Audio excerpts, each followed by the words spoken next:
स्थानीय बजेट प्रक्रियामा लापरवाही अब क्षम्य हुने छैन। सबै त खबरदार। असारको 10 गते छेउमा आइपुग्दा संघ र प्रदेशको सानो साया ओढेर स्थानीय तहको जनप्रतिनिधिहरूले जनताको सरकार भन्ने गौरव बोकेर काम नगरेको वर्षौं बितिसकेको छ। अब त्यो मौनता टुट्नु पर्छ।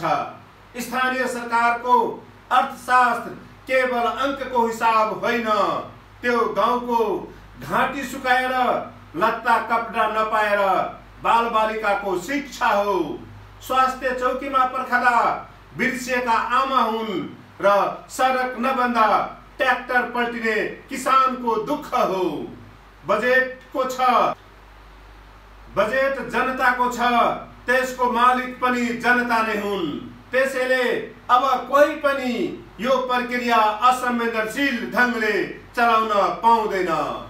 जनप्रतिनिधि खबरदार, तपाईहरू प्रत्यक्ष निर्वाचित जनप्रतिनिधि हुनुहुन्छ। यो बजेट बनाउने अधिकार होइन, जिम्मेवारी हो। जवाबदेहिताको साथ टोल भेला नगरी विषयगत समिति छलफलविहीन कार्यपालिकाबाट छलछाम र सभा मात्र औपचारिक वाचन स्थल बनाउने परिपाटीले तपाईहरूको जनसम्बन्ध र विश्वसनीयता गुम्दै गएको छ। अबको पुस्ताले प्रश्न गर्नेछ, तपाईँ सभामा बोल्न गएका कि चुप बस्न। प्रमुख प्रशासकीय अधिकृत खबरदार, तपाईहरू प्रशासनिक संयन्त्रका मूल आधार हो। तर पछिल्ला अभ्यासहरूले के देखाएको छ भने तपाईहरू नीति निर्माणमा प्रत्यक्ष हस्तक्षेप गर्दै सत्ता समीकरण बनाउने खेलाडीको भूमिकामा देखिनु भएको छ। यो भूमिकाले ब्युरोक्रेसीलाई गलत दिशामा धकेलेको छ। प्रशासन भनेको प्रक्रियाको संरक्षक हो, योजनाको मालिक होइन। नागरिक समाज, पत्रकार र स्थानीय अभियन्ता खबरदार, तपाईहरू आवाज उठाउने, प्रश्न सोध्ने, पारदर्शिता खोज्ने पक्ष हो। तर किन मौन? बजेट सार्वजनिक नहुँदा चुप्प, टोल भेला नहुँदा चुप्प, छलफल बिनाको योजना स्वीकृत हुँदा पनि चुप्प। यो चुप लाग्नु सहमत हुनु हो। अब समय आएको छ वडा स्तरीय बजेट हेर्ने, योजना सार्वजनिक गर्न माग गर्ने र आवश्यकता परे सार्वजनिक सुनवाई र अदालतको ढोका, त्यस्तै सञ्चार माध्यमलाई खबरदार भर्न चाहन्छु।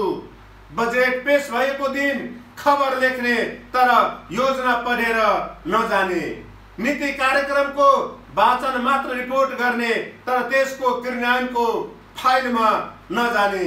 सञ्चार अब केवल सूचनाको माध्यम होइन, नागरिक निगरानीको औजार हो। बजेट सार्वजनिक नगरेको, जनताको सुझाव नलिएको, कानुन विपरीत प्रक्रिया चालेकालाई तपाईहरूले समाचार बनाउने कि मौन रहने?